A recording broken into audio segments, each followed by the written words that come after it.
सीतापुर नाम के एक गांव में पिंकी नाम की लड़की रहती थी। पिंकी 4 साल की ही थी जब उसकी माँ की मृत्यु हो गई। तब उसके पिता ने पिंकी को संभालने के लिए दूसरी शादी की, क्योंकि उसके पिता को काम के लिए कुछ दिन गांव से बाहर रहना पड़ता था। उसकी दूसरी पत्नी पिंकी को जरा भी प्यार नहीं करती। कुछ समय बाद उसके पिता की भी मृत्यु हो जाती है। उसके बाद पिंकी की माँ पिंकी के साथ बहुत बुरा करती है।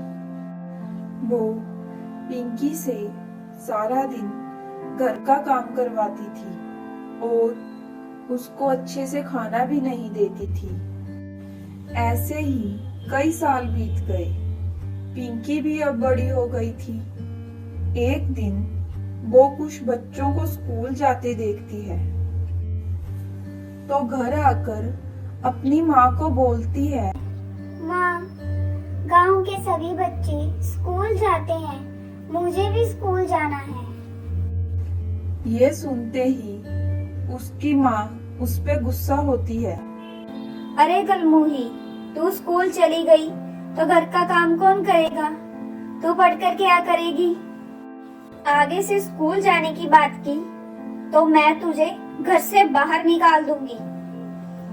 पिंकी ये सुनकर बहुत उदास हो जाती है।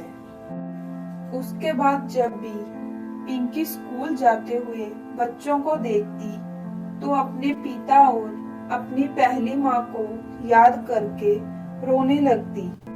पिंकी अब पहले से भी ज्यादा उदास रहने लगी। एक दिन पिंकी अपने घर के पास वाले बगीचे में उदास बैठी थी। उसी समय बगीचे के ऊपर से एक परी जा रही थी। परी ने पिंकी को उदास बैठे देखा तो परी उसके पास जाती है। परी को देखकर पिंकी डर जाती है। परी ने बोला, अरे डरो मत, मैं तुम्हारी मदद के लिए आई हूँ। परी ने पिंकी से पूछा, क्या हुआ? तुम उदास क्यों लग रही हो? तो पिंकी ने परी को अपनी उदासी का कारण बताया। पिंकी बोली, मेरे माँ बाप की मृत्यु मेरे बचपन में ही हो गई थी और मेरी दूसरी माँ मुझे बिल्कुल प्यार नहीं करती और मुझसे घर का सारा काम करवाती है और वो मुझे पढ़ाई के लिए स्कूल भी नहीं भेजती। ये सुनकर परी उसको बोलती है, तुम उदास मत हो, मेरे पास तुम्हारे लिए कुछ है।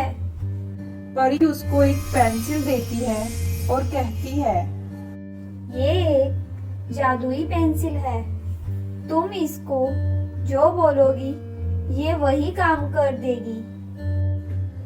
ये कहकर परी चली जाती है। अब पिंकी घर जाकर पेंसिल से किताबें मांगती है तो पेंसिल उसको किताबें दे देती है। इसके बाद पिंकी घर का सारा काम पेंसिल से ही कर लेती। पिंकी बहुत खुश हो जाती है।